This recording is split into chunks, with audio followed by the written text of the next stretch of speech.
Took my coworkers out for drinks, only to realize I didn't have enough money to cover the tab. Desperate, I walked up to the hottest guy in the VIP booth. Hey, can you pay this for me? I'll Venmo you later. The guy tried to play it cool. Miss, do we know each other? I snatched the drink right out of his hand. We don't, but ask your bodyguard how many times he's called me for a favor. I've saved your ass enough times. Can't you return the favor once? The man looked confused, but his bodyguard immediately covered his face with his hand. Boss, it's true. Every time you get blackout drunk, you attack anyone who comes near you, except her. I've called her multiple times to beg her to take you home. The group of guys sitting around him perked up, looking at me like I was a unicorn. Wait, for real? When Lou gets wasted, he's like a rabid dog. No one can touch him. Yeah, I tried to help him to his room once, and he nearly snapped my arm in half. Same. They say Lou is possessed by demons when he drinks. I didn't believe it, tried to outdrink him, and ended up in the hospital for 2 months with multiple fractures. The doctor said it's hyper-defensive instinct. He trusts no one when his inhibitions are down, so he attacks on sight. What makes this girl so special? I don't buy it, unless she proves it right now. I raised an eyebrow and pulled out my phone, flashing my QR code. Sure, transfer me $500 first, and I'll give you a show. Someone actually whipped out their phone and sent me the money. Ding. Payment received. I pointed to the bar. I'm gonna go pay my tab, get him wasted, then come find me. The whole booth started cheering and jeering. Only the man in the center, Luke Vance, narrowed his eyes at me dangerously. I wasn't scared. I've seen him hugging a toilet bowl. I have photos. Ha, look at him now. Sitting there like a king in his VIP booth, all elegant and refined. A total fraud. I'd already seen him at his worst. I paid the bill and sent my coworkers home. Then I walked back to the booth. Hey, I took the 500. I had to deliver the show. Luke's friends were trying their hardest to pour drinks down his throat, but Luke wasn't having it. He grabbed my wrist, dragged me out of the club, and shoved me into his Maybach. Slam. The door shut so hard the car shook.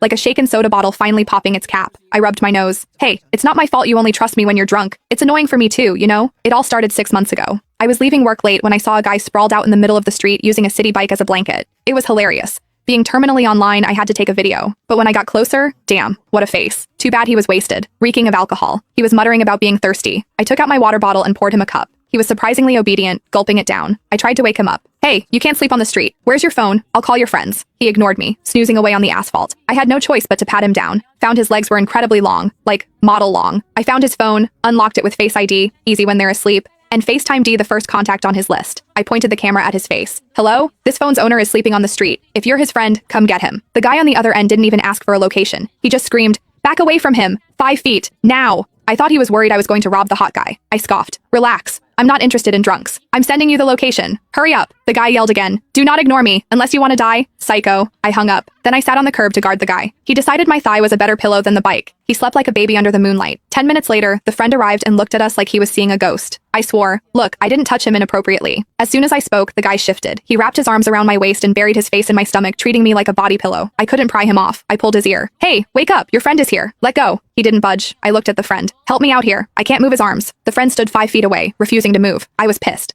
Why are you just standing there?